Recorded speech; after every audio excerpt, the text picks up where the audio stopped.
Good morning ਬੇਟਾ। ਹਾਂਜੀ ਬੇਟਾ, ਆਪਾਂ ਅਕਾਊਂਟਿੰਗ ਦਾ ਚੈਪਟਰ ਕਰ ਰਹੇ ਸੀ, ਅਕਾਊਂਟਿੰਗ ਫॉर ਸ਼ੇਅਰ ਕੈਪੀਟਲ। ਹਾਂਜੀ, ਜਿਵੇਂ ਲਾਸਟ ਲੈਕਚਰ ਦੇ ਵਿੱਚ ਬੇਟਾ ਆਪਾਂ ਕੰਪਨੀ ਦਾ meaning, characteristics, types of company, ਇਹ ਸਭ ਕੁਝ ਡਿਸਕਸ ਕਰ ਚੁੱਕੇ ਹਾਂ। ਨੈਕਸਟ ਬੇਟਾ ਆਪਾਂ ਆਪਣਾ ਜੋ ਮੇਨ ਪੁਆਇੰਟ ਸੀਗਾ ਸ਼ੇਅਰਸ ਜਾਂ ਸ਼ੇਅਰ ਕੈਪੀਟਲ, ਉਹਦੇ ਬਾਰੇ ਡਿਸਕਸ ਕਰਾਂਗੇ ਕਿ what do you mean by shares.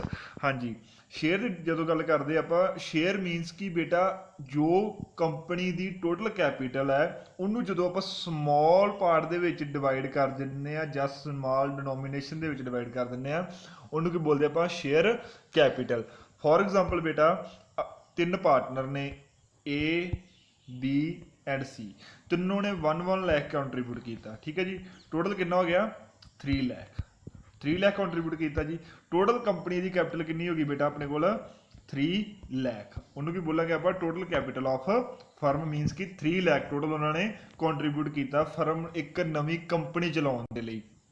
ਹਾਂਜੀ, ਨੈਕਸਟ ਬੇਟਾ ਜਦੋਂ ਆਪਾਂ 3 ਲੱਖ ਨੂੰ ਸਮਾਲ ਡਿਨੋਮੀਨੇਸ਼ਨ ਦੇ ਵਿੱਚ ਡਿਵਾਈਡ ਕਰ ਦਾਂਗੇ, ਮੀਨਸ ਕਿ 3 ਲੱਖ ਨੂੰ 10 ਦੇ ਨਾਲ ਡਿਵਾਈਡ ਕਰ ਦਾਂਗੇ। ਹਾਂਜੀ, ਆਪਣੇ ਕੋਲ ਟੋਟਲ ਸ਼ੇਅਰਸ ਕਿੰਨੇ ਹੋ ਗਏ, 30,000 ਸ਼ੇਅਰਸ। ਟੋਟਲ ਸ਼ੇਅਰਸ ਕਿੰਨੇ ਹੋ ਗਏ ਕੰਪਨੀ ਦੇ, 30,000 ਸ਼ੇਅਰਸ। ਕਿ ਇੱਕ ਸ਼ੇਅਰ 10 ਰੁਪਏ ਦਾ ਵਾ ਤੇ ਟੋਟਲ ਸ਼ੇਅਰ ਕਿੰਨੇ ਹੋ ਗਏ ਕੰਪਨੀ ਕੋਲ, 30,000। ਆਪਾਂ 30,000 ਨੂੰ 10 ਨਾਲ ਡਿਵਾਈਡ ਕਰਾਂਗੇ ਤਾਂ ਟੋਟਲ ਆਪਣੇ ਕੋਲ ਕੈਪੀਟਲ ਕਿੰਨੀ ਆ ਜਾਏਗੀ, 3 ਲੱਖ। ਮੀਨਸ ਕਿ ਹਰੇਕ ਪਾਰਟਨਰ ਕੋਲ 1 ਲੱਖ ਸ਼ੇਅਰ ਹੈ। ਹਰੇਕ ਪਾਰਟਨਰ ਦੇ ਕੋਲ ਕਿੰਨਾ ਵਾ, 10,000 ਸ਼ੇਅਰਸ ਨੇ। ਹਰੇਕ ਪਾਰਟਨਰ ਕੋਲ ਕਿੰਨੇ ਨੇ, 10,000 ਸ਼ੇਅਰ ਨੇ, ਜਿਹਦੀ ਕਿ ਇੱਕ ਦੀ ਵੈਲਿਊ ਕਿੰਨੀ ਹੈ, 10। ਤੇ ਟੋਟਲ ਉਹਨਾਂ ਦਾ ਸ਼ੇਅਰ ਕਿੰਨਾ ਹੋ ਗਿਆ, ਇੱਕ ਪਰਸਨ ਦਾ 10,000 ਸੌਰੀ। ਟੋਟਲ ਸ਼ੇਅਰ ਕਿੰਨਾ ਹੋ ਗਿਆ ਉਹਨਾਂ ਦਾ, 1000। ਕਿ ਹਰ ਇੱਕ ਪਰਸਨ ਨੇ ਜਿੰਨੀ ਉਹਨਾਂ ਦੀ ਟੋਟਲ ਕੈਪੀਟਲ ਸੀਗੀ ਫਰਮ ਦੇ ਵਿੱਚ, ਉਹਨੂੰ ਸਮਾਲ ਡਿਨੋਮੀਨੇਸ਼ਨ ਦੇ ਵਿੱਚ ਡਿਵਾਈਡ ਕਰ ਲਿਆ। ਉਹਨੂੰ ਕੀ ਬੋਲਾਂਗੇ ਆਪਾਂ, ਸ਼ੇਅਰਸ। ਹਾਂਜੀ, ਇਹ ਹੋ ਗਿਆ ਆਪਣਾ shares. Next class of shares, ਕਿ ਸ਼ੇਅਰਸ ਨੂੰ ਕਿੰਨੇ ਪਾਰਟ ਦੇ ਵਿੱਚ ਡਿਵਾਈਡ ਕੀਤਾ ਗਿਆ ਵਾ। ਬੇਸਿਕਲੀ ਇਹਦੇ ਆਪਾਂ 3 ਪਾਰਟ ਦੇ ਵਿੱਚ ਡਿਵਾਈਡ ਕਰਦੇ ਹਾਂ, preference share, ordinary share and deferred shares. ਹੁਣ ਤਿੰਨਾਂ ਨੂੰ ਆਪਾਂ 1 ਬਾਏ 1 ਇਨ ਡਿਟੇਲ ਡਿਸਕਸ ਕਰਾਂਗੇ। ਸਭ ਤੋਂ ਪਹਿਲੇ ਬੇਟਾ ਆਪਣੇ ਕੋਲ ਕੀ ਹੈ, ਪ੍ਰੈਫਰੈਂਸ ਸ਼ੇਅਰ। ਪ੍ਰੈਫਰੈਂਸ ਸ਼ੇਅਰਸ ਉਹ ਵਾਲੇ ਸ਼ੇਅਰ ਹੁੰਦੇ ਨੇ ਜਿਨ੍ਹਾਂ ਨੂੰ ਸੈਕਸ਼ਨ 43 ਆਫ ਕੰਪਨੀ ਐਕਟ 2013 ਦੇ ਅਕੋਰਡਿੰਗ ਸਪੈਸ਼ਲ ਰਾਈਟਸ ਹੁੰਦੇ ਨੇ। ਕਿਹੜੇ ਕਿਹੜੇ ਰਾਈਟਸ ਹੁੰਦੇ ਨੇ, ਦਾ payment of dividend at fixed amount, ਕਿ ਉਹਨਾਂ ਨੂੰ ਜੋ ਪੇਮੈਂਟ ਹੋਏਗੀ ਡਿਵੀਡੈਂਟ। ਡਿਵੀਡੈਂਟ ਕੀ ਹੁੰਦਾ, ਸਭ ਤੋਂ ਪਹਿਲੇ ਬੇਟਾ ਉਹ ਵਾਲੀ ਅਮਾਊਂਟ ਜੋ ਸ਼ੇਅਰ ਹੋਲਡਰਸ ਨੂੰ ਕੈਪੀਟਲ ਇਨਵੈਸਟ ਕਰਨ ਦੇ ਬਦਲੇ ਦੇ ਵਿੱਚ ਕੰਪਨੀ ਤੋਂ ਮਿਲਦੀ ਹੈ। ਫੋਰ ਐਗਜ਼ਾਮਪਲ ਆਪਾਂ ਬੈਂਕ ਦੇ ਵਿੱਚ ਪੈਸਾ ਜਮ੍ਹਾਂ ਕਰਵਾਉਣੇ, ਠੀਕ ਹੈ ਜੀ, ਉੱਥੇ ਆਪਾਂ ਮੰਨ ਲਓ 1 ਲੱਖ ਰੁਪੀਜ਼ ਡਿਪੋਜ਼ਿਟ ਕਰਵਾਇਆ। ਠੀਕ ਹੈ ਜੀ, 1 ਲੱਖ ਡਿਪੋਜ਼ਿਟ ਕਰਵਾਇਆ, ਉਹਦੇ ਉੱਪਰ ਆਪਾਂ ਨੂੰ ਰੇਟ ਆਫ ਇੰਟਰਸਟ ਮਿਲ ਗਿਆ 6%। ਮੀਨਸ ਕਿ 6% ਰਿਟਰਨ ਹੋ ਗਈ ਆਪਣੀ, ਆਪਾਂ ਨੂੰ 6,000 ਐਵਰੀ ਈਅਰ ਆਪਣੀ ਰਿਟਰਨ ਹੋ ਗਈ। ਸੇਮ ਵੇ ਦੇ ਨਾਲ ਜਦੋਂ ਆਪਾਂ ਕੰਪਨੀ ਦੇ ਵਿੱਚ ਪੈਸਾ ਇਨਵੈਸਟ ਕਰਦੇ ਹਾਂ ਤਾਂ ਕੰਪਨੀ ਨੂੰ ਕੀ ਹੁੰਦਾ ਹੈ, ਪ੍ਰੋਫਿਟ ਹੁੰਦਾ ਹੈ। ਉਹ ਪ੍ਰੋਫਿਟ ਦੇ ਵਿੱਚੋਂ ਕੰਪਨੀ ਆਪਣਾ ਸ਼ੇਅਰਸ ਦਿੰਦੀ ਹੈ ਆਪਣੇ ਸ਼ੇਅਰ ਹੋਲਡਰ ਨੂੰ, ਕਿ ਜਿਨ੍ਹਾਂ ਨੇ ਪੈਸਾ ਇਨਵੈਸਟ ਕੀਤਾ ਸੀਗਾ, ਉਹਨੂੰ ਕੀ ਬੋਲਾਂਗੇ ਆਪਾਂ, ਡਿਵੀਡੈਂਟ। ਹਾਂਜੀ, ਜੇਕਰ ਤੇ ਆਪਾਂ ਪ੍ਰੈਫਰੈਂਸ ਸ਼ੇਅਰਸ ਦੀ ਗੱਲ ਕਰਦੇ ਹਾਂ ਤਾਂ ਇਹ ਜੋ ਡਿਵੀਡੈਂਟ ਹੋਏਗਾ ਇਹ ਫਿਕਸ ਹੋਏਗਾ, ਉਸ ਰੇਟ ਦੇ ਉੱਪਰ ਉਹਨਾਂ ਨੂੰ ਹਰੇਕ ਸਾਲ ਡਿਵੀਡੈਂਟ ਪੇ ਕਰਨਾ ਹੀ ਹੋਏਗਾ। ਸੈਕੰਡ ਕੀ ਆ, return of capital on the winding up. ਕਿ ਵਾਈਂਡਿੰਗ ਅਪ ਮੀਨਸ ਕਿ ਜਦੋਂ ਆਪਾਂ ਕੰਪਨੀ ਬੰਦ ਕਰਾਂਗੇ ਜਾਂ ਕਲੋਜ਼ ਕਰਾਂਗੇ, ਉਸ ਟਾਈਮ ਤੇ ਉਹਨਾਂ ਨੂੰ ਸਭ ਤੋਂ ਪਹਿਲੇ ਕੈਪੀਟਲ ਰਿਟਰਨ ਕੀਤੀ ਜਾਏਗੀ ਜਿਨ੍ਹਾਂ ਕੋਲ ਪ੍ਰੈਫਰੈਂਸ ਸ਼ੇਅਰ ਹੋਣਗੇ। ਹਾਂਜੀ, ਇਹ ਸੀਗੇ ਆਪਣੇ ਕੋਲ special rights to preference share holder. ਕਿ ਆਪਾਂ 3 ਟਾਈਪਸ ਆਫ ਸ਼ੇਅਰ ਹੋਲਡਰ ਹੁੰਦੇ ਨੇ, ਪ੍ਰੈਫਰੈਂਸ, ਆਰਡੀਨਰੀ ਐਂਡ ਡੈਫਰਡਸ। ਆਪਾਂ ਪ੍ਰੈਫਰੈਂਸ ਦੀ ਗੱਲ ਕਰ, ਹਾਂਜੀ ਬੇਟਾ, ਇਸ ਤੋਂ ਇਲਾਵਾ ਜੋ ਪ੍ਰੈਫਰੈਂਸ ਸ਼ੇਅਰ ਹੋਲਡਰ ਨੇ ਉਹਨਾਂ ਨੂੰ article of association of the company, ਜੋ ਕਿ ਆਪਾਂ ਲਾਸਟ ਲੈਕਚਰ ਦੇ ਵਿੱਚ ਡਿਸਕਸ ਕਰ ਚੁੱਕੇ ਹਾਂ, memorandum of association, article of association, ਉਹਦੇ ਵਿੱਚ ਜਿਹੜੇ ਜਿਹੜੇ ਰਾਈਟਸ ਡਿਸਕਸ ਹੁੰਦੇ ਨੇ ਉਹਨਾਂ ਬਾਰੇ ਆਪਾਂ ਜਾਣਕਾਰੀ ਲੈਂਦੇ ਹਾਂ। ਫਸਟ ਕੀ ਹੈ ਜੀ, to participate in the surplus profit or remaining after the equity share holders have been received dividend at fix rate of interest. For example ਆਪਣੇ ਕੋਲ ਤਿੰਨ ਤਰ੍ਹਾਂ ਦੇ ਸ਼ੇਅਰ ਹੋਲਡਰ ਸੀਗੇ, preference share holder, ordinary and deferred. ਸਭ ਤੋਂ ਪਹਿਲੇ ਬੇਟਾ ਜੋ ਡਿਵੀਡੈਂਟ ਦਿੱਤਾ ਜਾਏਗਾ ਜਾਂ ਪ੍ਰੋਫਿਟ ਦੇ ਵਿੱਚੋਂ ਸ਼ੇਅਰ ਦਿੱਤਾ ਜਾਏਗਾ ਉਹ ਪ੍ਰੈਫਰੈਂਸ ਸ਼ੇਅਰ ਹੋਲਡਰਸ ਨੂੰ ਦਿੱਤਾ ਜਾਏਗਾ, ਪ੍ਰੈਫਰੈਂਸ ਨੂੰ ਦੇ ਦਿੱਤਾ। ਉਸ ਤੋਂ ਬਾਅਦ ਜਿਹੜੇ ਆਰਡੀਨਰੀ ਨੇ ਉਹਨਾਂ ਨੂੰ ਦੇ ਦਿੱਤਾ, ਠੀਕ ਹੈ ਜੀ। ਥਰਡ ਸੇ ਡੈਫਰਡਸ ਨੂੰ ਦੇ ਦਿੱਤਾ। ਇਹਨਾਂ ਤਿੰਨਾਂ ਨੂੰ ਪ੍ਰੋਫਿਟ ਦੇਣ ਤੋਂ ਬਾਅਦ ਜੋ ਸ਼ੇਅਰ ਬਚੇਗਾ ਉਹਦੇ ਵਿੱਚ ਵੀ ਇਹਨਾਂ ਦਾ ਰਾਈਟ ਹੋਵੇਗਾ, ਕਿੰਨਾ ਦਾ? ਪ੍ਰੈਫਰੈਂਸ ਸ਼ੇਅਰ ਹੋਲਡਰ ਦਾ। ਇਹ ਆਰਟੀਕਲ ਆਫ ਐਸੋਸੀਏਸ਼ਨ ਦੇ ਵਿੱਚ ਰਾਈਟ ਹੋਏਗਾ, ਲਿਖਿਆ ਹੋਏਗਾ, ਰਿਟਨ ਹੋਏਗਾ ਕਿ ਇਹਨਾਂ ਨੂੰ ਇਹ ਸਪੈਸ਼ਲ ਰਾਈਟ ਹੈਗਾ ਵਾ ਕਿ ਜੋ ਪ੍ਰੋਫਿਟ ਬਚੇਗਾ ਸਾਰਿਆਂ ਨੂੰ ਪ੍ਰੋਫਿਟ ਡਿਸਟ੍ਰੀਬਿਊਟ ਕਰਨ ਤੋਂ ਬਾਅਦ ਉਹਦੇ ਵਿੱਚ ਵੀ ਇਹਨਾਂ ਦਾ ਰਾਈਟ ਹੋਏਗਾ। ਨੈਕਸਟ ਕੀ to receive premium on redemption of preference share. Premium means ਕਿ ਫੋਰ ਐਗਜ਼ਾਮਪਲ ਇੱਕ ਸ਼ੇਅਰ ਹੈ 10 ਰੁਪਏ ਦਾ, ਤੇ ਜਦੋਂ ਰਿਡੀਮ ਕਰਾਂਗੇ ਮੀਨਸ ਕਿ ਜਦੋਂ ਉਹਨਾਂ ਨੂੰ ਸ਼ੇਅਰ ਰਿਟਰਨ ਕਰਾਂਗੇ ਉਹਦੇ ਬਦਲੇ 'ਚ ਉਹਨਾਂ ਨੂੰ 12 ਰੁਪੀਜ਼ ਰਿਟਰਨ ਕਰਨੇ ਪੈਣਗੇ। ਮੀਨਸ ਕਿ 2 ਰੁਪਏ ਕੀ ਹੋ ਗਿਆ? ਪ੍ਰੀਮੀਅਮ। ਜੋ ਉਹਨਾਂ ਨੂੰ ਐਕਸਟਰਾ ਅਮਾਊਂਟ ਰਿਟਰਨ ਕਰਨੀ ਹੈ ਕਿ ਉਹਨਾਂ ਨੂੰ ਉਹ ਪ੍ਰੀਮੀਅਮ ਰਿਸੀਵ ਕਰਨ ਦਾ ਰਾਈਟ ਹੋਏਗਾ। To participate in the surplus remaining after the equity share remaining, ਕਿ ਜੇਕਰ ਕੋਈ ਪੈਸਾ ਇਕੁਇਟੀ ਸ਼ੇਅਰ ਹੋਲਡਰ ਨੂੰ ਪੇ ਕਰਨ ਤੋਂ ਬਾਅਦ ਕੋਈ ਅਮਾਊਂਟ ਬਚੇਗੀ ਤਾਂ ਉਹਦੇ ਵਿੱਚ ਵੀ ਇਹਨਾਂ ਦਾ ਰਾਈਟ ਹੋਏਗਾ। Receive the arrears of the dividend at the time of winding, ਜੇਕਰ ਕੋਈ ਉਹਨਾਂ ਦਾ ਡਿਵੀਡੈਂਟ ਰਿਮੇਨਿੰਗ ਰਹਿ ਗਿਆ ਪਿਛਲੇ ਸਾਲਾਂ ਦਾ ਉਹ ਵੀ ਉਹਨਾਂ ਨੂੰ ਵਾਈਂਡਿੰਗ ਅਪ ਦੇ ਟਾਈਮ ਜ਼ਰੂਰ ਮਿਲੇਗਾ। Preference share holder have no voting rights except when dividend is outstanding for more than 2 years. ਉਹਨਾਂ ਕੋਲ ਪ੍ਰੈਫਰੈਂਸ ਸ਼ੇਅਰ ਹੋਲਡਰ ਕੋਲ ਕੋਈ ਵੋਟਿੰਗ ਰਾਈਟ ਨਹੀਂ ਗਾ ਹੁੰਦਾ। ਜੇਕਰ ਉਹਨਾਂ ਦੀ 2 ਸਾਲ ਤੱਕ ਦਾ ਪ੍ਰੀਮੀਅਮ ਨਾ ਪੇ ਕੀਤਾ ਜਾਵੇ ਫਿਰ ਹੀ ਉਹ ਵੋਟਿੰਗ ਰਾਈਟ ਲੈ ਸਕਦੇ ਆ, ਅਦਰਵਾਈਜ਼ ਉਹਨਾਂ ਨੂੰ ਕੋਈ ਵੋਟਿੰਗ ਰਾਈਟ ਨਹੀਂ ਗਾ ਹੁੰਦਾ। ਹਾਂਜੀ, ਨੈਕਸਟ ਬੇਟਾ ਡਿਸਕਸ ਕਰਦੇ ਆਪਾਂ ਟਾਈਪਸ ਆਫ ਪ੍ਰੈਫਰੈਂਸ ਸ਼ੇਅਰ, ਕਿ ਆਪਣੇ ਕੋਲ ਕਿੰਨੇ ਤਰ੍ਹਾਂ ਦੇ ਜਿਹੜੇ ਪ੍ਰੈਫਰੈਂਸ ਸ਼ੇਅਰ ਦੇ ਟਾਈਪਸ ਕਿੰਨੀਆਂ ਨੇ। ਠੀਕ ਹੈ ਜੀ। ਸਭ ਤੋਂ ਪਹਿਲੇ ਆਪਾਂ from the point of view of redemption, ਕਿ ਰਿਡਮਪਸ਼ਨ ਦੇ ਪੁਆਇੰਟ ਆਫ ਵਿਊ ਤੋਂ ਕਰਦੇ ਆ ਕਿ ਰਿਡਮਪਸ਼ਨ ਮੀਨਸ ਕਿ ਜਦੋਂ ਆਪਾਂ ਰਿਡੀਮ ਕਰਨੇ, ਰਿਡੀਮ ਮੀਨਸ ਕਿ ਜਦੋਂ ਕੰਪਨੀ ਬੰਦ ਕਰਕੇ ਆਪਾਂ ਕੰਪਨੀ ਬੰਦ ਕਰਨ ਦੀਆਂ ਜਾਂ ਫਿਰ ਉਹਨਾਂ ਦੇ ਜੋ ਸ਼ੇਅਰਸ ਆ ਉਹਨਾਂ ਦੀ ਅਮਾਊਂਟ ਉਹਨਾਂ ਨੂੰ ਕਦੋਂ ਰਿਟਰਨ ਕਰਨੀ, ਕਿ ਇੱਕ ਪਰਸਨ ਨੇ ਕੰਪਨੀ ਦੇ ਵਿੱਚ ਇਨਵੈਸਟ ਕੀਤਾ ਹੈ, ਜਿਹੜਾ ਪਰਸਨ ਇਨਵੈਸਟ ਕਰਦਾ ਉਹਨੂੰ ਸ਼ੇਅਰ ਹੋਲਡਰ ਬੋਲਦੇ ਆ। ਸ਼ੇਅਰ ਹੋਲਡਰ ਨੇ ਜੋ ਅਮਾਊਂਟ ਇਨਵੈਸਟ ਕੀਤੀ ਆ ਉਹਨੂੰ ਕਦੋਂ ਵਾਪਸ ਮਿਲੇਗੀ? After 2 year, 3 year, 5 year, 6 year, 10 year ਜਾਂ ਕਦੇ ਨਹੀਂ ਮਿਲੇਗੀ। ਜੇਕਰ ਤਾਂ ਉਹ ਵਿਦਿਨ 20 ਈਅਰ ਵਾਪਸ ਮਿਲ ਜੇਗੀ ਉਹਨਾਂ ਨੂੰ ਕੀ ਬੋਲਾਂਗੇ ਆਪਾਂ? ਰਿਡੀਮੇਬਲ ਪ੍ਰੈਫਰੈਂਸ ਸ਼ੇਅਰ। ਤੇ ਜੇਕਰ ਉਹ ਅਮਾਊਂਟ ਕਦੀ ਨਹੀਂ ਮਿਲੇਗੀ ਉਦੋਂ ਹੀ ਮਿਲੇਗੀ ਜਦੋਂ ਕੰਪਨੀ ਕਲੋਜ਼ ਹੋਏਗੀ ਜਾਂ ਵਾਈਂਡ ਅਪ ਹੋਏਗੀ। ਠੀਕ ਹੈ ਜੀ। ਜਾਂ ਉਹਨੂੰ ਡਿਸੋਲਵ ਕਰਾਂਗੇ ਆਪਾਂ, ਖਤਮ ਕਰ ਦਾਂਗੇ ਕੰਪਨੀ ਨੂੰ, ਉਸ ਟਾਈਮ ਤੇ ਮਿਲੇਗੀ। ਉਹਨਾਂ ਨੂੰ ਕੀ ਬੋਲਦੇ ਆਪਾਂ? ਇਰਰੀਡੀਮੇਬਲ ਪ੍ਰੈਫਰੈਂਸ ਸ਼ੇਅਰ। ਇਸ ਕਰਕੇ ਰਿਡਮਪਸ਼ਨ ਦੇ ਬੇਸਿਸ ਤੇ ਆਪਾਂ ਸ਼ੇਅਰਸ ਨੂੰ, ਪ੍ਰੈਫਰੈਂਸ ਸ਼ੇਅਰਸ ਨੂੰ 2 ਪਾਰਟ ਦੇ ਵਿੱਚ ਡਿਵਾਈਡ ਕੀਤਾ ਹੈ, ਰਿਡੀਮੇਬਲ ਤੇ ਇਰਰੀਡੀਮੇਬਲ। ਰਿਡੀਮੇਬਲ ਉਹ ਕਿ ਜੋ ਕੰਪਨੀ ਦੀ ਲਾਈਫ ਟਾਈਮ ਦੇ ਦੌਰਾਨ ਰਿਡੀਮ ਕਰ ਦਿੱਤੇ ਜਾਣਗੇ ਵਿਦਿਨ 20 ਈਅਰਸ, ਉਹਨਾਂ ਨੂੰ ਕੀ ਬੋਲਾਂਗੇ ਆਪਾਂ? ਰਿਡੀਮੇਬਲ। ਤੇ ਸੈਕੰਡ ਕੀ ਆਪਣੇ ਕੋਲ? ਇਰਰੀਡੀਮੇਬਲ, ਜਿਨ੍ਹਾਂ ਨੂੰ ਕਿ ਆਪਾਂ ਕੰਪਨੀ ਦੇ ਲਾਈਫ ਟਾਈਮ ਦੇ ਦੌਰਾਨ ਰਿਡੀਮ ਨਹੀਂ ਕਰਾਂਗੇ। ਕੰਪਨੀ ਦੇ ਵਾਈਂਡ ਅਪ ਦੇ ਟਾਈਮ ਹੀ ਇਹਨਾਂ ਨੂੰ ਪੇ ਕੀਤਾ ਜਾਏਗਾ ਪੈਸਾ, ਅਦਰਵਾਈਜ਼ ਉਹਨਾਂ ਨੂੰ ਪੈਸਾ ਪੇ ਨਹੀਂ ਕੀਤਾ ਜਾਏਗਾ। ਨੈਕਸਟ ਬੇਟਾ ਸੈਕੰਡ ਦੇ ਆਪਣੇ ਕੋਲ from the point of view of dividend, ਕਿ ਜੋ ਡਿਵੀਡੈਂਟ ਆਪਾਂ ਡਿਸਕਸ ਕਰ ਚੁੱਕੇ ਹਾਂ ਕਿ ਜੋ ਡਿਵੀਡੈਂਟ ਅਮਾਊਂਟ ਜੋ ਪ੍ਰੋਫਿਟ ਕੰਪਨੀ ਅਰਨ ਕਰ ਰਹੀ ਹੈ ਉਹ ਪ੍ਰੈਫਰੈਂਸ ਸ਼ੇਅਰ ਹੋਲਡਰ ਨੂੰ ਪੇ ਕਰਨ ਦੇ ਅਕੋਰਡਿੰਗ ਆਪਾਂ ਇਹਨੂੰ 2 ਪਾਰਟ ਵਿੱਚ ਡਿਵਾਈਡ ਕਰਦੇ ਹਾਂ, ਕਮਿਊਲੇਟਿਵ ਤੇ ਨਾਨ ਕਮਿਊਲੇਟਿਵ।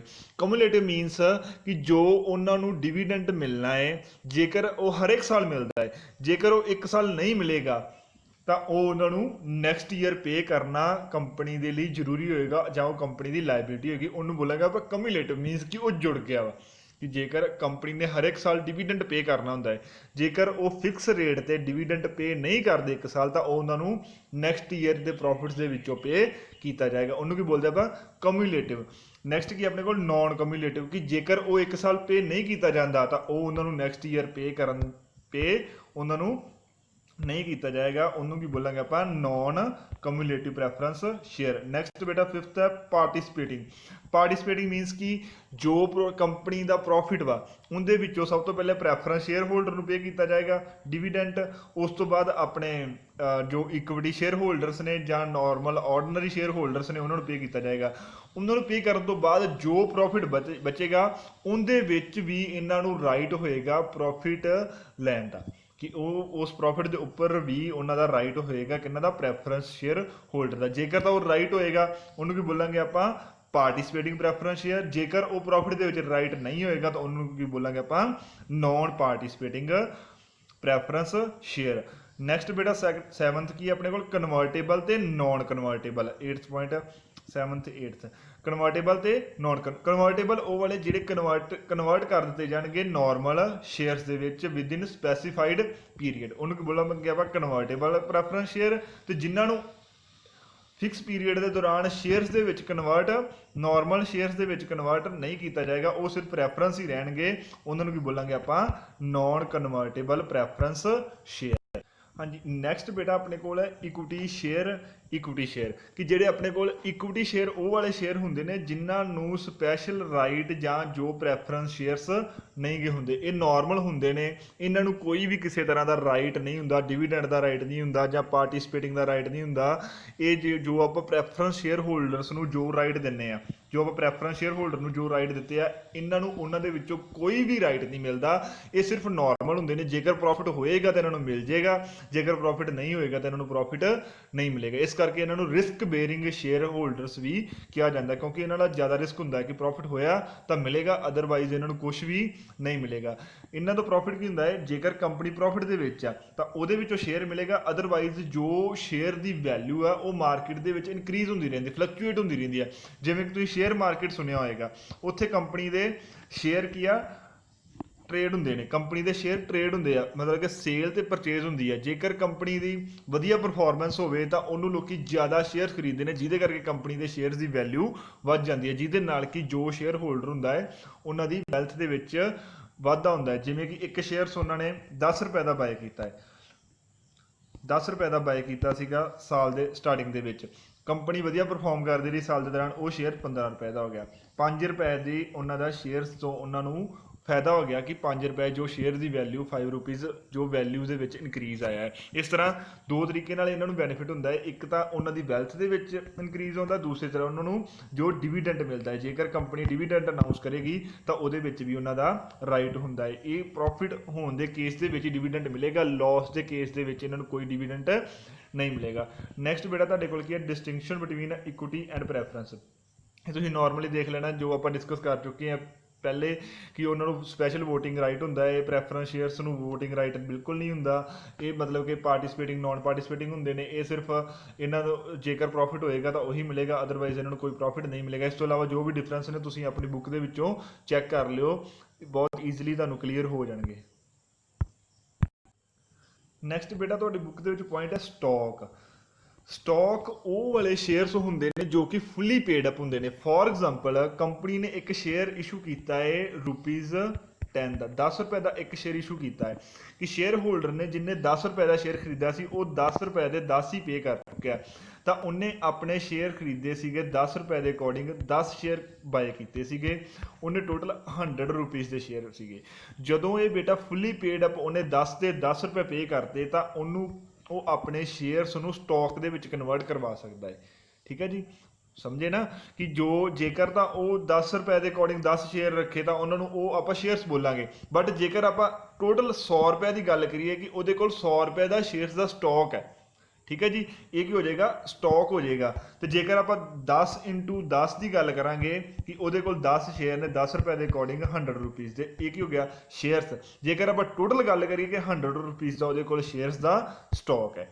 ਹਾਂਜੀ, ਇਹਦੇ ਵਿੱਚ ਡਿਫਰੈਂਸ ਕੀ ਹੁੰਦਾ ਵਾ ਕਿ ਜੋ ਸ਼ੇਅਰਸ ਹੁੰਦਾ ਵਾ ਉਹਨਾਂ ਦੀ ਇੱਕ ਫੇਸ ਵੈਲਿਊ ਹੁੰਦੀ ਹੈ ਕਿ ਜਿਵੇਂ ਕਿ 10 ਰੁਪਏ, 100 ਰੁਪਏ, 1000, 10,000, ਇਸ ਤਰ੍ਹਾਂ ਅਲੱਗ-ਅਲੱਗ ਸ਼ੇਅਰਸ ਦੀ ਇੱਕ ਵੈਲਿਊ ਹੁੰਦੀ ਹੈ, ਨੋਮੀਨਲ ਵੈਲਿਊ ਜਿਹਨੂੰ ਕਿ ਬੋਲਦੇ, ਬਟ ਸਟਾਕ ਦੇ ਕੇਸ ਦੇ ਵਿੱਚ ਇਦਾਂ ਦੀ ਕੋਈ ਵੈਲਿਊ ਨਹੀਂ। ਤਾਂ ਜੋ ਆਪਣੇ ਸਟਾਕ ਹੁੰਦਾ ਹੈ ਉਹ ਆਲਵੇਜ਼ ਫੁੱਲੀ ਪੇਡ ਅਪ ਹੁੰਦਾ ਹੈ, ਤਾਂ ਜੋ ਸ਼ੇਅਰਸ ਹੁੰਦੇ ਨੇ ਇਹ ਪਾਰਟਲੀ ਪੇਡ ਅਪ ਵੀ ਹੁੰਦੇ ਨੇ। ਟਰਾਂਸਫਰੇਬਿਲਟੀ, ਆਪਾਂ ਸ਼ੇਅਰਸ ਨੂੰ ਇੱਕ ਪਰਸਨਸ ਤੋਂ ਸਮਾਲ ਪਾਰਟ ਦੇ ਵਿੱਚ ਵੀ ਆਪਾਂ ਜੋ ਸਟਾਕ ਹੈ ਉਹਨੂੰ ਆਪਾਂ ਇੱਕ ਟਰਾਂਸਫਰ ਕਰ ਸਕਦੇ ਹਾਂ ਸਮਾਲ ਫਰੈਕਸ਼ਨਸ ਦੇ ਵਿੱਚ, ਜਿਵੇਂ ਕਿ 100 ਰੁਪਏ ਦਾ ਸੀਗਾ ਉਹਨੂੰ ਆਪਾਂ 75 ਰੁਪੀਜ਼ ਦਾ ਵੀ ਸੈੱਲ ਕਰ ਸਕਦੇ ਹਾਂ, 80 ਰੁਪੀਜ਼ ਦਾ ਵੀ ਸੈੱਲ ਕਰ ਸਕਦੇ ਹਾਂ।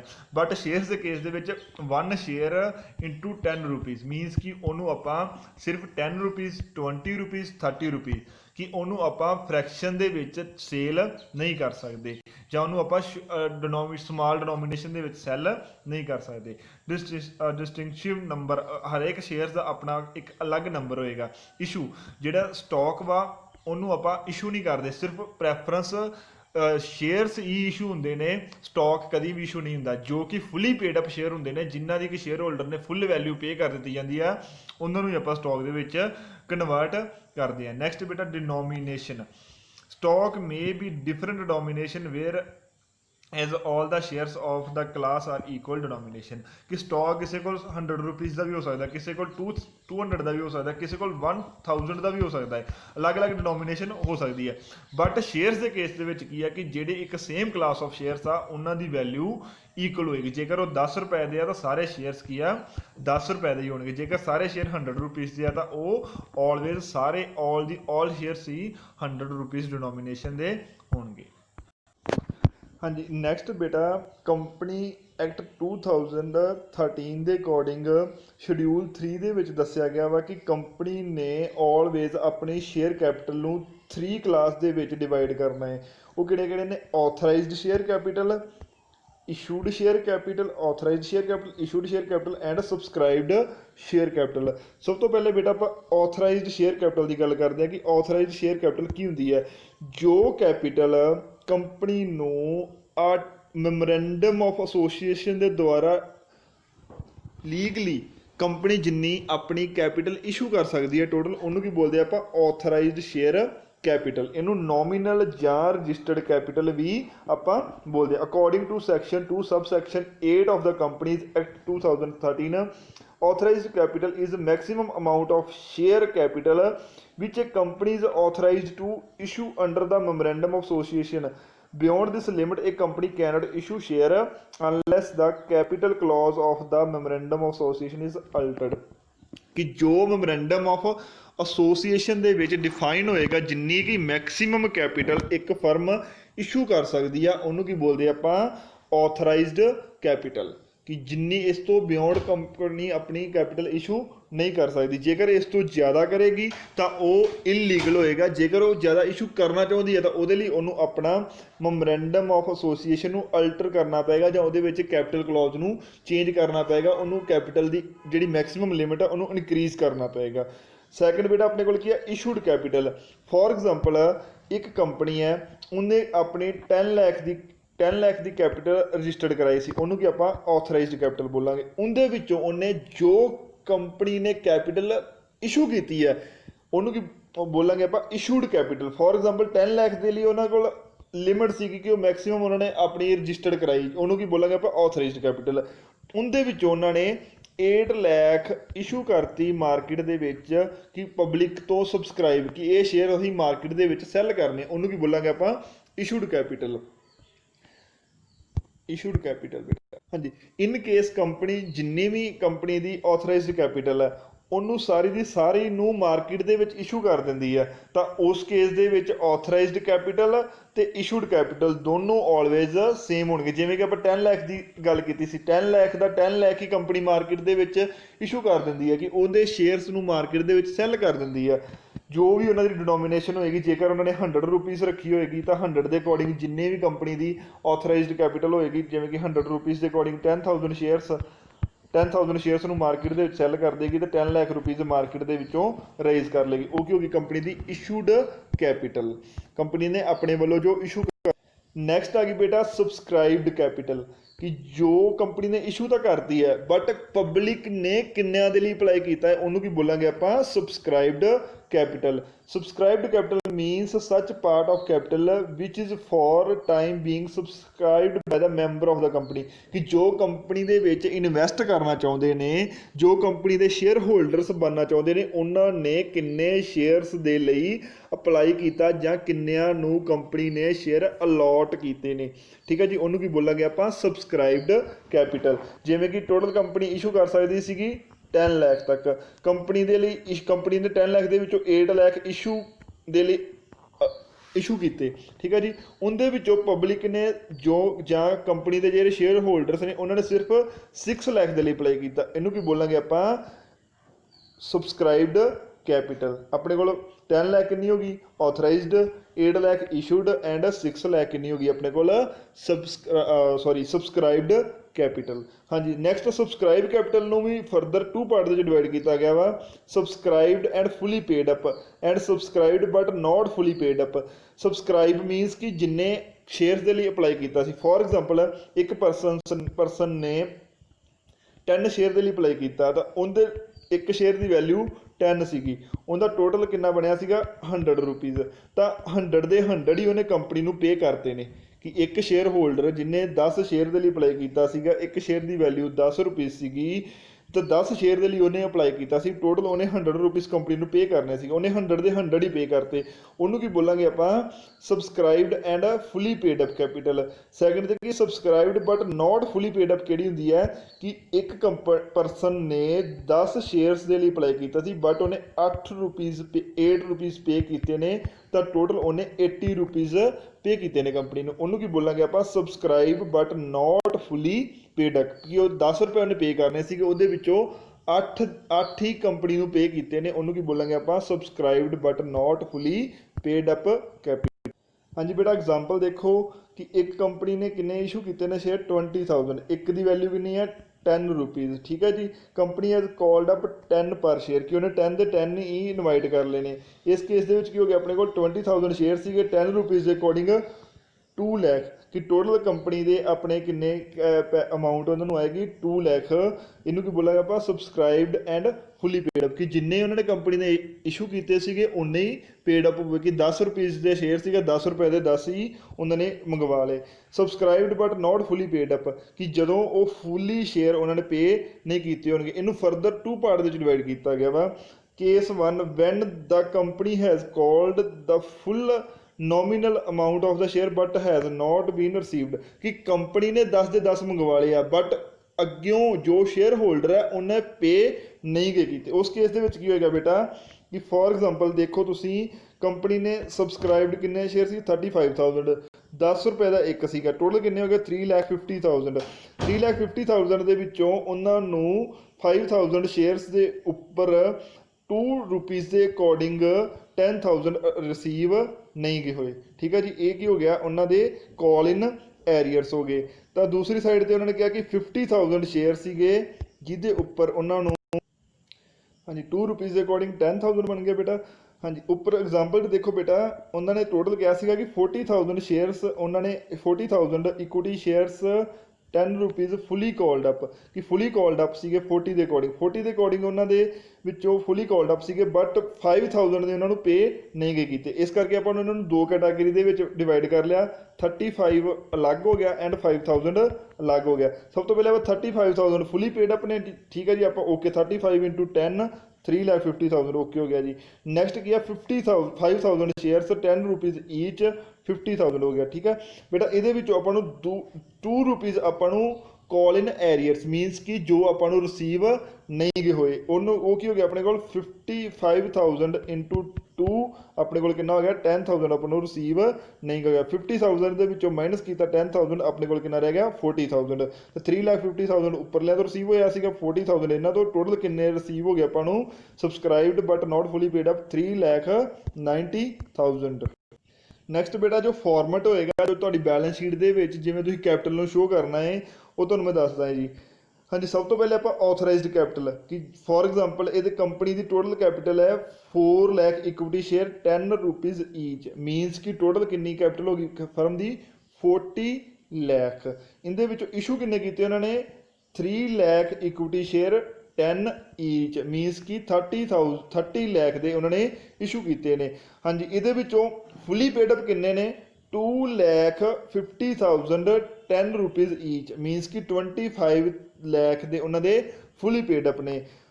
सबसक्राइब्ड बट नॉट फुली पेडअप किन्ने ने कि जो जिमें कि आप लास्ट एग्जाम्पल के डिस्कस किया कि जो कंपनी ने इनवाइट किए हैं बट उन पे नहीं हुए कॉल इन एरियर्स किन्ने ने वो किन्ने ने 50,000 equity shares into 10 each total 5 lakh के ने उनके आपू 3 रुपीज़ कॉल नहीं मिली मीनस कि 50,000 इंटू 3 ਟੋਟਲ ਕਿੰਨਾ ਹੋ ਗਿਆ 1,50,000 ਆਪਾਂ ਨੂੰ ਰਿਸੀਵ ਨਹੀਂ ਹੋਏ। ਫਿਰ 5 ਲੱਖ ਦੇ ਵਿੱਚੋਂ ਆਪਾਂ 1,50,000 ਮਾਈਨਸ ਕੀਤਾ, ਆਪਣੇ ਕੋਲ ਕਿੰਨੇ ਰਿਸੀਵ ਹੋ ਗਏ 3,50,000। ਆਪਣੀ ਟੋਟਲ ਕੈਪੀਟਲ ਕਿੰਨੀ ਸੀਗੀ ਆਥੋਰਾਈਜ਼ਡ 40 ਲੱਖ ਸੌਰੀ 40 ਲੱਖ। ਉਹਦੇ ਵਿੱਚੋਂ ਇਸ਼ੂ ਕਿੰਨੇ ਕੀਤੇ 30 ਲੱਖ, ਬਟ ਉਹਦੇ ਵਿੱਚੋਂ ਸਬਸਕ੍ਰਾਈਬ ਕਿੰਨੇ ਹੋਏ ਫੁੱਲੀ ਸਬਸਕ੍ਰਾਈਬ ਕਿੰਨੇ ਹੋ ਗਏ ਆਪਣੇ 25। ਹੋ ਤਾਂ 30 ਗਏ ਸੀਗੇ 2,50,000 ਇਹ ਐਂਡ 50,000 ਇਹ ਜਿੰਨੇ ਇਸ਼ੂ ਕੀਤੇ ਸੀ ਉਹਨੇ ਸਬਸਕ੍ਰਾਈਬ ਹੋ ਗਏ, ਬਟ ਉਹਦੇ ਵਿੱਚੋਂ ਜੋ 50,000 ਸ਼ੇਅਰ ਸੀਗੇ ਉਹਨਾਂ ਨੇ 3 ਰੁਪੀਜ਼ ਦੇ ਅਕੋਰਡਿੰਗ ਪੇ ਆਪਾਂ ਨੂੰ ਨਹੀਂ ਕਰਿਆ। ਉਹ ਕੀ ਹੋ ਗਿਆ subscribe but not fully paid up, ਉਹਨਾਂ ਨੂੰ ਆਪਾਂ ਮਾਈਨਸ ਕਰਤਾ ਵਿੱਚੋਂ। ਟੋਟਲ ਆਪਣੀ ਸਬਸਕ੍ਰਾਈਬਡ ਕੈਪੀਟਲ ਕਿੰਨੀ ਹੋ ਗਈ 28,50,000 ਓਨਲੀ। ਹਾਂਜੀ ਓਕੇ ਥੈਂਕ ਯੂ ਬੇਟਾ। ਬਾਕੀ ਆਪਾਂ ਨੈਕਸਟ ਲੈਕਚਰ ਦੇ ਵਿੱਚ ਇਹਦੇ ਪ੍ਰੈਕਟੀਕਲਸ ਡਿਸਕਸ ਕਰਦੇ ਹਾਂ। ਇਹ ਸੀਗਾ ਆਪਣੀ basic theory of share capital. ਆਪਾਂ ਕੰਪਨੀ ਦੇ ਬਾਰੇ ਵੀ ਡਿਸਕਸ ਕਰ ਚੁੱਕੇ ਹਾਂ ਐਂਡ ਸ਼ੇਅਰਸ ਦੇ ਬਾਰੇ ਵੀ ਡਿਸਕਸ ਕਰ ਚੁੱਕੇ ਹਾਂ। ਨੈਕਸਟ ਲੈਕਚਰ ਦੇ ਵਿੱਚ ਆਪਾਂ ਬੇਟਾ ਨੈਕਸਟ ਲੈਕਚਰ ਦੇ ਵਿੱਚ ਆਪਾਂ ਕਰਾਂਗੇ ਡਿਸਕਸ ਪ੍ਰੈਕਟੀਕਲ, ਕਿ ਜੋ ਪ੍ਰੈਕਟੀਕਲ ਇੰਪਲੀਮੈਂਟੇਸ਼ਨ ਕੀ ਆ ਸ਼ੇਅਰ ਕੈਪੀਟਲ ਦੀ, ਕਿ ਜਿਵੇਂ ਆਪਾਂ ਜੋ ਐਗਜ਼ਾਮਪਲਸ ਨੇ ਕਿ ਜਦੋਂ ਆਪਾਂ ਸ਼ੇਅਰ ਇਸ਼ੂ ਕਰਨੇ ਨੇ ਉਹਦੇ ਲਈ ਆਪਾਂ ਨੂੰ ਕਿਹੜੇ ਡਾਕੂਮੈਂਟਸ ਰਿਕਵਾਇਰਡ ਨੇ, ਜੋ ਜਦੋਂ ਆਪਣੇ ਐਪਲੀਕੇਸ਼ਨਸ ਇਨਵਾਈਟ ਕੀਤੀਆਂ, ਅਲੋਟਮੈਂਟ, ਉਸ ਤੋਂ ਇਲਾਵਾ ਆਪਾਂ ਫਸਟ ਕਾਲ ਸੈਕੰਡ ਕਾਲ, ਜੋ ਪ੍ਰੈਕਟੀਕਲ ਇੰਪਲੀਮੈਂਟੇਸ਼ਨ ਨੇ ਆਪਾਂ ਉਹ ਨੈਕਸਟ ਲੈਕਚਰ ਦੇ ਵਿੱਚ ਡਿਸਕਸ ਕਰਾਂਗੇ। Okay thank you so much ਬੇਟਾ। ਇਹ ਥਿਊਰੀ ਨੂੰ ਪ੍ਰੋਪਰਲੀ ਧਿਆਨ ਨਾਲ ਪੜ੍ਹਨਾ ਹੈ ਤੇ ਆਪਣੀ ਬੁੱਕ ਤੋਂ ਵੀ ਇਹਨੂੰ ਫੋਲੋ ਕਰਨਾ ਹੈ, ਉਹਦੇ ਤੋਂ ਵੀ ਆਪਣਾ ਰਿਵਿਊ ਕਰਨਾ ਹੈ। ਓਕੇ ਥੈਂਕ ਯੂ ਬੇਟਾ।